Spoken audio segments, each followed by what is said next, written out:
जब भी हम कोई चीज़ खरीदते हैं, चाहे मोबाइल फ़ोन हो या सब्जी हो या एक सिंपल सा टूथपेस्ट हो, तो यानी कि हम वहाँ पर टैक्स दे रहे होते हैं। लेकिन क्या आपने कभी सोचा है कि ये टैक्स का पैसा आखिर जाता कहाँ है? और सबसे बड़ा क्वेश्चन ये है कि क्या जितना देते हैं उसका रिटर्न हमें मिल पा रहा है या नहीं।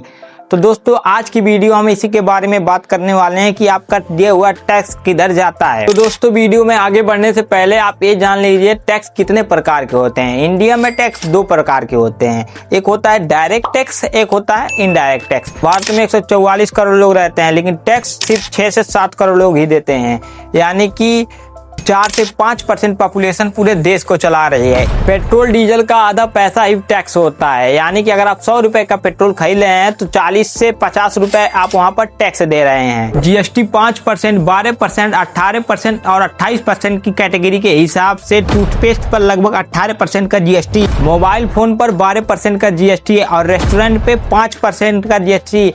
इसके बाद कार पर लगभग 28% जीएसटी लगता है। यहाँ तक कि अगर आप जॉब में हो तो टीडीएस से पहले आपका टैक्स कट जाता है, यानी आप टैक्स भी दे रहे हैं और आपको समझ में भी नहीं आ रहा है। कि आप लोग सोच रहे होंगे कि भारत सरकार पैसा खर्च कहाँ करती है, तो मैं आप लोगों को बता दूं, भारत सरकार सारे पैसे में 4 मेजर जगहों पर खर्च करती है। पहला तो इंफ्रास्ट्रक्चर में रोड, ब्रिज और मेट्रो आदि बनाने के लिए चला जाता है, और दूसरे नंबर की बात करें तो एजुकेशन में, जहाँ हॉस्पिटल, स्कूल, ये सब में पैसा खर्च किया जाता है। और तीसरे नंबर भारत सरकार सब्सिडी देती है, जैसे कि गैस सब्सिडी हो गया और भी कई प्रकार की सब्सिडी है भारत सरकार देती है। यानी कि भारत सरकार बाकी के बचे हुए पैसे जो होता है आर्मी की सुरक्षा के लिए कुछ नए विमान खरीद लिए हैं। आपने सुना होगा कि भारत सरकार ने ये विमान खरीदे, वो विमान खरीदे, ये सब आता है उन्हीं पैसों से। लेकिन दोस्तों, टैक्स देने में प्रॉब्लम नहीं है, टैक्स का मिसयूज में होना प्रॉब्लम है।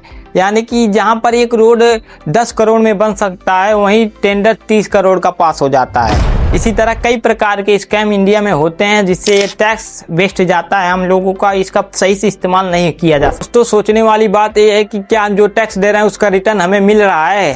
देखिए दोस्तों, अगर हॉस्पिटल में बेड की कमी है, स्कूल में टीचर्स की कमी है, यानी कि हमारा टैक्स बिल्कुल भी सही जगह नहीं जा रहा है, उसका गलत इस्तेमाल किया जा रहा है। टैक्स देना गलत नहीं है, पर टैक्स को मैनेज करना हमारा हक है। तो दोस्तों, अगर वीडियो अच्छी लगी हो तो वीडियो को लाइक कर दें, चैनल को सब्सक्राइब कर दें।